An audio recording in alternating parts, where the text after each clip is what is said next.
તાપી જિલ્લાના કાળાવેરા ખાતે તારીખ 8 માર્ચ શુક્રવારના રોજ મહાશિવરાત્રીના દિવસે જાહેર રજાના દિવસે ભૂસ્તર વિભાગ દ્વારા તાપી નદી કિનારે ભૂસ્તર વિભાગને ફરિયાદ મળતા અરજીના આધારે રેડ કરવામાં આવી હતી।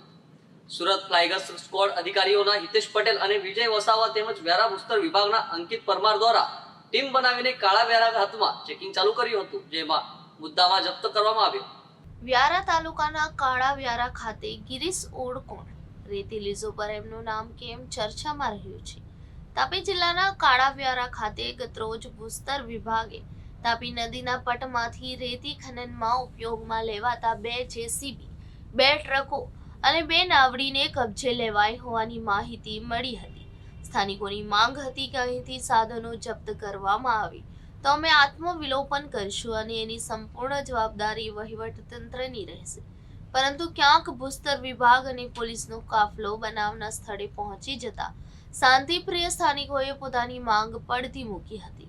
ભૂસ્તર વિભાગ દ્વારા જણાવવામાં આવ્યું કે અમને અરજી મળી છે અને એમના આધારે અમે કાર્યવાહી કરી રહ્યા છીએ। ત્યારે અહીં પ્રશ્નો ઊભા થાય છે કે ભૂસ્તર વિભાગના અધિકારીઓ જાહેર રજાના દિવસે આવી સરકારી કાર્યવાહી કરવા આવ્યા હતા કે પોતાના ખિસ્સા ગરમ કરવા માટે આવ્યા હતા, એ પણ એક તપાસનો વિષય બની રહ્યો છે। અને જો અરજીના આધારે જ તપાસ કરવા આવ્યા તો જાહેર રજાના દિવસે જ કેમ, જેવા અનેક સવાલો સ્થાનિક ગ્રામજનોના મુખે પણ ચર્ચા રહ્યા હતા। સ્થાનિક ગ્રામજનો સ્થળ પર ભેગા થતા પોલીસનો કાફલો એક પછી એક અંદાજે 7 થી 8 ગાડીઓના લીઝના સ્થળે કાફલો ખડકી દેવામાં આવ્યો હતો। હવે આવનાર દિવસોમાં જોવું એ રહ્યું કે ભૂસ્તર વિભાગની ટીમ દ્વારા અન્ય સ્થળે કેટલી રેડો કરવામાં આવશે અને આ કાળાવ્યારા ખાતે જે કાર્યવાહી કરવામાં આવે કેટલો દંડાત્મક કાર્યવાહી કરવામાં આવશે। हाँ बोलो।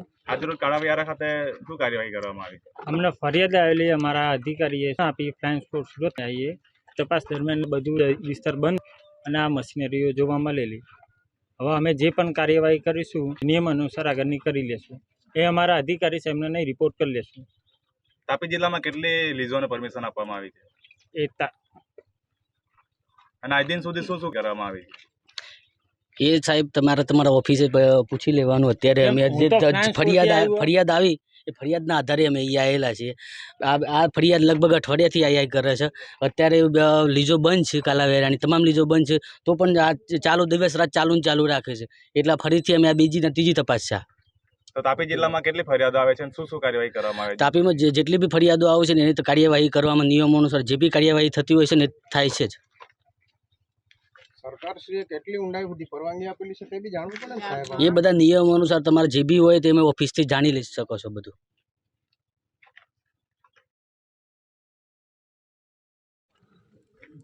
જી हाँ, હું સુશીલાબેન બોલું છું। અમારા કાળાવ્યારાની લીજ છે ને કઈ રીતે છે ને કેવી ચાલે છે અમને કંઈ નથી। આ લીજ હોલ્ડરો આવે ચાલુ કરી દે ને પાછા બંધ કરીને જતા રહે, ક્યારે આવે ને ક્યારે બંધ કરીને જતા રહે અમને। ને આજે તો આ મહાદેવનું એ હતું એટલે છે ને શરૂઆત કરવા સારું કોઈ બી મશીન મૂકીએ ને અમારો એ નિયમ છે એમ, એટલે એના લીધે તેવામાં આ લોકોને મોકલી આવી ગયા। એટલે અધિકારીઓ દ્વારા શું જણાવવામાં આવ્યું તમને?